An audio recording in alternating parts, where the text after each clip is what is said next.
Hello, good evening. It is April 23rd, 2025, and I am Rainey Ford of Mount Royal Medicine and Nematon, and I am here with you this evening with part of the Meeting of the Crossroads group. They are here with me in the Zoom room, and I am here recording to be able to share with the YouTube community and potentially in other places as well as I begin to branch out into a few places. This evening, we're going to be talking about some of the astrology that is happening around us, the transits that are happening.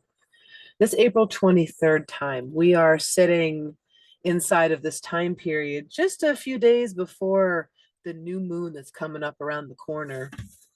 And we have a number of different aspects that are in play. I'm just going to give a touch of where we are astrologically. So that means we're going to take a quick peek at, I'm going to share my screen here while I'm speaking. We're going to take a quick peek at the astrology aspect of where we are speaking. So I'm going to navigate over to here. Okay, so we are currently sitting in this deep, deep stellium between Pisces and Aries. We've also got a little bit of Taurus involved, and we've got Mars, who has just crossed over into Leo, very early degrees of Leo, and is learning an awful lot again for the third time around leadership, gate 31, right? Early stages of Leo, and that's opposing Pluto. Pluto is our underworld. It is where we are being pointed to where our wounds are, right? So if you look at where Pluto is in your chart, look at what sign he's in, look at other planets or positions that are around him or that are involved in the aspects, the lines that are in the center, and look at what house it is in. And you can also look at what gate key it's in from the astrology side of things or from the human design side of things to be able to get a sense of what is it that's trying to heal itself through you, right? We have a number of different points in the astrology side of things where we get to learn about things that are healing through us. Pluto, Neptune, Chiron, Mars. These are some of the major points. South Node. North Node, because of the challenge it takes to move through when we've been disappointed over and over and over again. It can represent the impetus that is difficult to continue when one has experienced patterns that are contrary to how one thought it should go.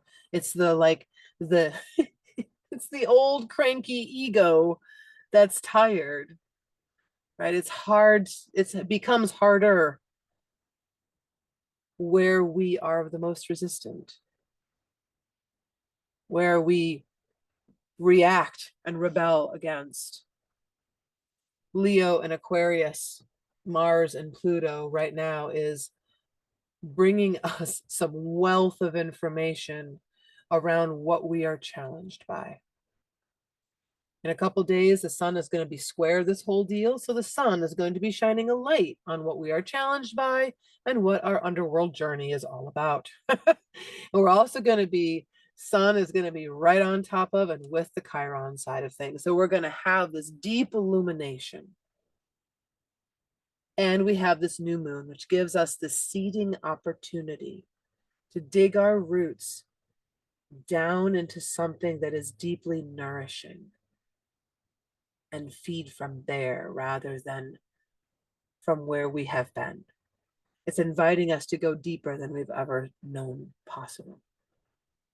So with that in mind, let's hop over into the spread of the inner cartography matrix. So right now, the sun is in gate 27, line 3. That's today. And it is Taurus energy, second to 2 degrees of Taurus. Right, so very early Taurus. We got this fixed energy. Fixed is getting the crap beat out of it. The Tauruses, the Leos, the Aquarius, the Scorpio. as getting the crap beat out of it. Why? A, because it's fixed, which means it's not flexible, which means it tends to, anything that's not exactly the way it is counter to it. So it feels like it's getting the crap beat out of it, right? So some of it has to do with its element, its aspect. In this case, it's a very fixed nature. All four of these fixed signs are going to be having a rough week. Be kind to yourself and get as much as you can out of it. So, like, sure, you can keep putting your head in the sand. It's going to keep getting harder if you keep only putting your head in the sand. And you don't have to be aiming for perfection. Try something new, try something different. Try one thing. Look for growth in the impossible and improbable places. Look for it in your rage and in your anger. Look for it in your sorrow and your grief. They hold a wealth of knowledge when we can sit with them and be with them. And when we can see them in another and take that as our own self and go, I understand, I see you. Thank you for sharing your story. It's a powerful time to be able to be in a place of nourishment. This is responsibility and care. This is a deep sacral energy. It's a nourishing power that facilitates well-being through a caring warmth. We have the opportunity to give that to ourselves while we are generating energy through the tribe, while we are using our mind to formulate new ways of being able to care. We can find it where we are selfish, meaning where we are lost in the mathematics of love and what we get out of it. It's a dilemma of consideration. We can get a little lost in who gets to get considered, where we end up the victim of self-sacrifice. It's like victim of self-sacrifice, right? So if we people please too much outwardly, we don't end up getting what we need for ourselves because we don't ask for it, or maybe we don't tell the whole truth, or we tell so much of the truth in a way that we're not able to hear where another is coming from. And so it breaks the lines of connection, right? So we wobble back and forth between abandoning ourselves and being entirely self-focused. And so that's the dance of it, right? That's not, there's not a shame in that. It's the isness of that creation. It's the isness of the shadows penetration into the world of form, that it thinks it has to receive something for itself, meaning it has to give to receive. It has to, I have to focus on giving in order to receive, which is a sneaky giving. Or one that is so focused on giving that it or receiving that it simply gives in order to get that. Right. So that's an overt kind of mischievousness, if one might say. And it's for this gift and this potential of altruism, this pod mind, okay, where we give generously without an expectation. And so it's not so much that we, bend over backwards and become more of a people pleaser. It's that we become more in touch and in tune with our beingness and our way of being. So we would never give more than was good to give. And we wouldn't not give if it felt good to give. And when it didn't feel good to give, we would recognize it didn't feel good to give, and we would go do something about it. And it might even find that everybody's doing the same thing. And so that pod mind becomes a thing where it's like moving as one. I find that around here on the mountain, things start to move between 10 and 11 o'clock. And then about 1 o'clock or so, there's a little bit of a break. And then probably between 4 and 5, everything winds down and shuts down for the night. And then there's this lull in that twilight time. People might be drifting around. There might be a little bit of social. It's mostly people kind of winding into their own space. And so that pod begins to have a mind of its own, so to speak. So I focused a little bit more on this gate 27 and that energy involved there because it's the sun and that's that 70% of the neutrino stream. So of course that's Taurus, and the other side of it's Scorpio, right? Earth's in Scorpio energy where we are. And we're looking at nourishment and great excess. So we got this struggle and this risk, this playing of the game, the intuitive awareness that everything in life involves risks, that life is transient and therefore needs to have purpose. Right? So what game are we fighting? This is the channel of the fighter, the channel of struggle, the channel of purpose. The channel of purpose. What are we doing? Why are we here? It's individual energy. It's duality.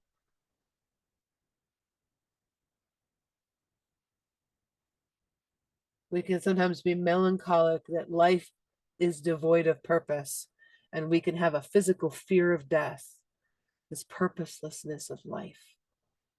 And it can lead to a deep inner sadness. Kidneys are ancestral grief, the daredevil. So we have the nourisher and the daredevil. And these are the two things that are feeding and nourishing each other. So look for those inside yourself. Where are you a nourisher and where are you the daredevil? Where do you need to or do you already embrace the dark side? And where are you and your mentality and your way of being? Where is that also food of the gods? Where is purposelessness, the egregore of fear, a friend in your world that shows itself regularly and brings its dilemma of avoidance and its victim of the fear of letting go? And it becomes hollow or gambling. It says life has no purpose and I must live it in fear. And yet it's really disguising that it has totality, that all of life is a stage and it's really playing its part. And it embraces all of its demons and its angels, giving ourselves to the everlasting moment, true nature of the beast. We are composed of many things and many beings. Life and death and illusion dance together.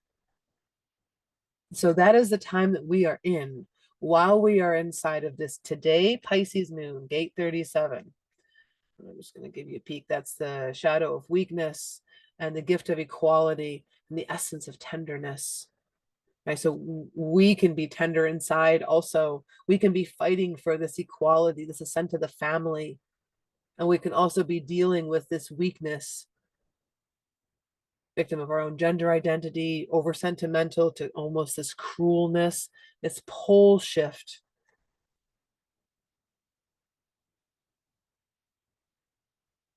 Pluto. Pluto is gate 41, Scorpio. Whoops, nope, I misspoke. Chiron rules Scorpio. It's in Aquarius. 41 is Aquarius. Air, south. Yep, it's one of the fixed. Decrease. It's the I Ching. Fantasy, hope, right? This is one of the beginning. This is one of the start codons of the gene keys. And so it begins new life. But it's also what is rooted in fantasy and anticipation. It's how we become motivated by things. And so looking for where wounds come from inside of places that are based in fantasy, where we imagine things could be so much easier than what they are, and we can't understand why they're not. Right. And so that's a place sometimes that we can be inside of this world that's devoid of planning, where it's our dreams that are being dashed, and that's other people's fault for not living up to our dreams. And in reality, our dreams are simply hungry for a better future. So there's nothing wrong with our dreams of wanting something different, right? And sometimes it can feel like it can feel very putting off. It can feel very put off about the whole deal, right? And if we lean into that anticipation and downloading that morphogenic field and tuning into things. Not getting so tuned in, we get turned off and lost.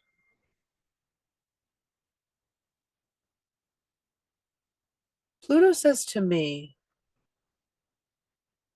be willing to let it settle into your skin and be willing to fuck up royally and say, I'm sorry.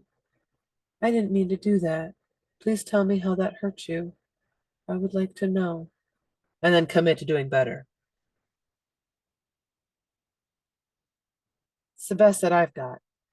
Because I have found that without Pluto is my south node on my body design side. So I can get so lost in my own world that I do not share it with others unless I force myself out to do so.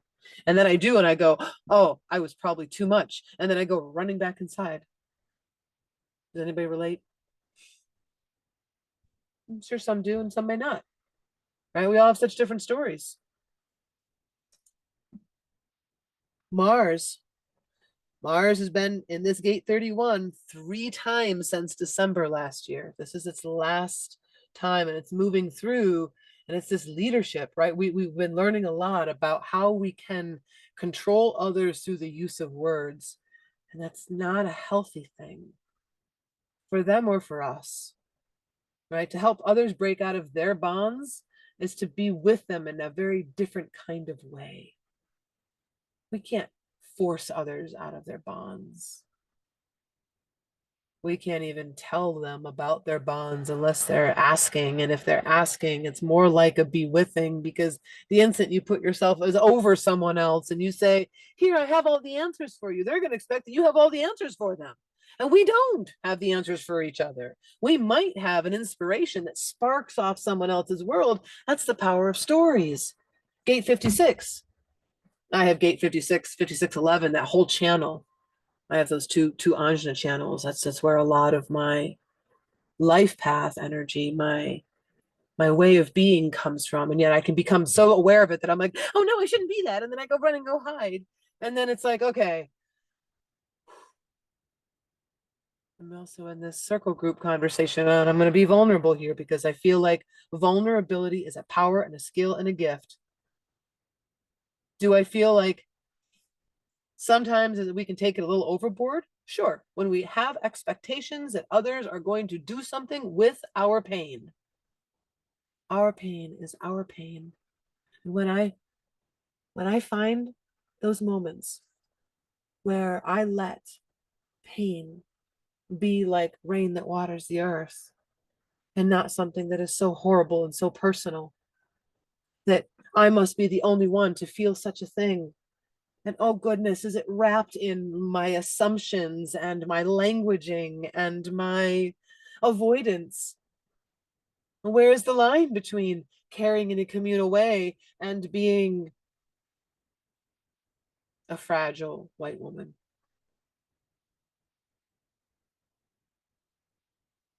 Paradoxes abound. Gate 31 says, how are you going to dance in leadership? How are you going to listen and ask, how may I be of service? With what you have, with what you can bring. Thanks. Ruby's confirming things. So that was Pluto and Mars, and we talked about the sun.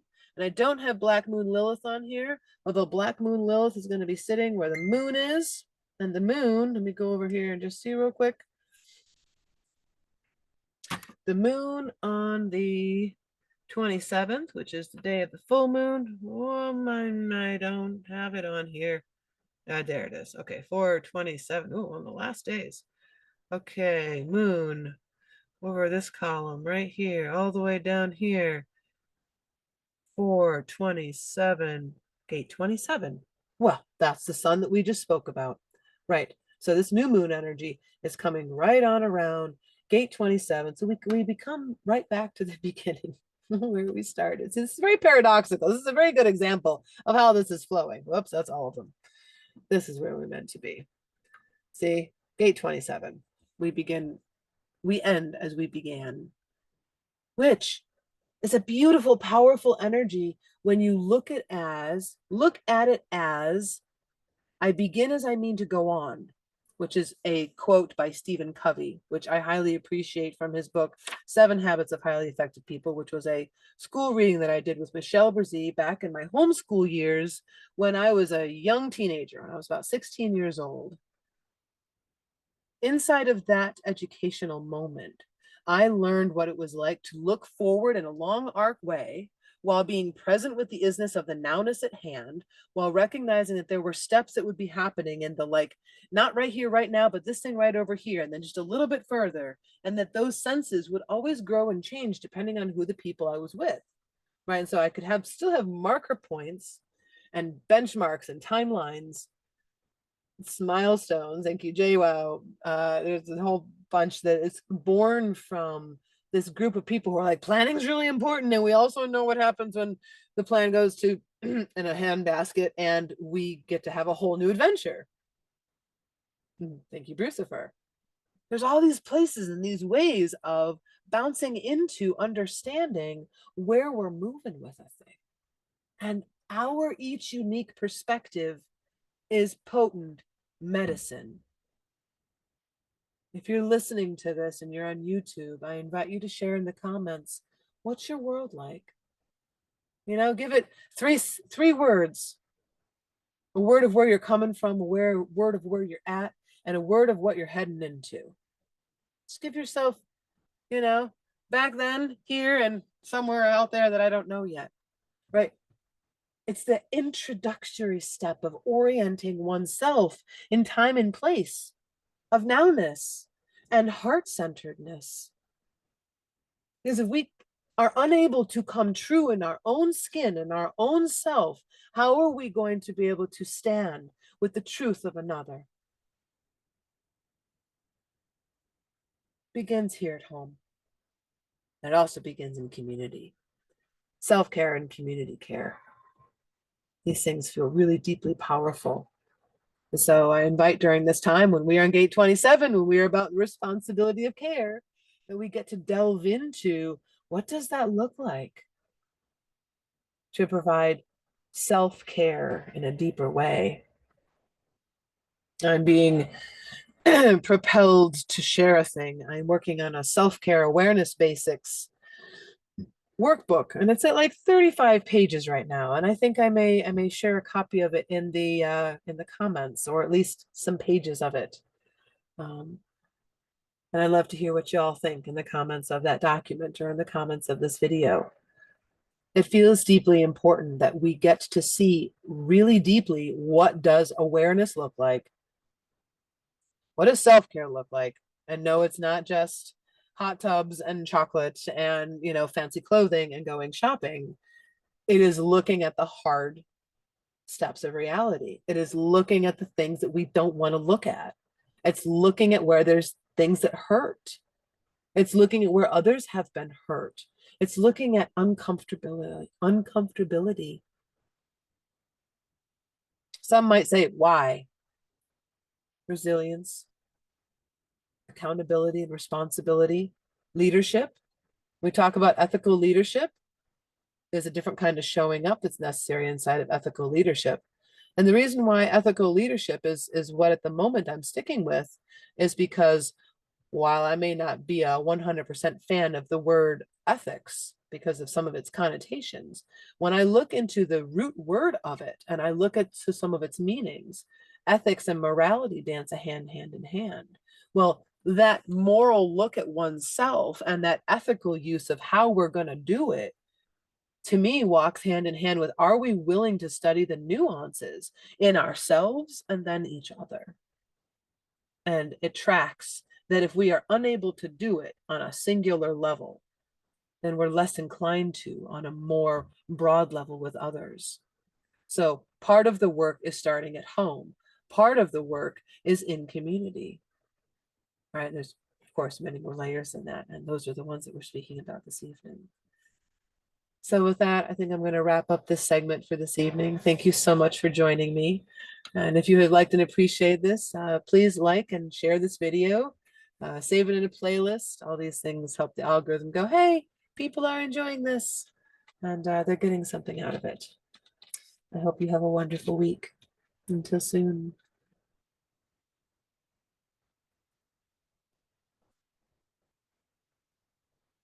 Hmm.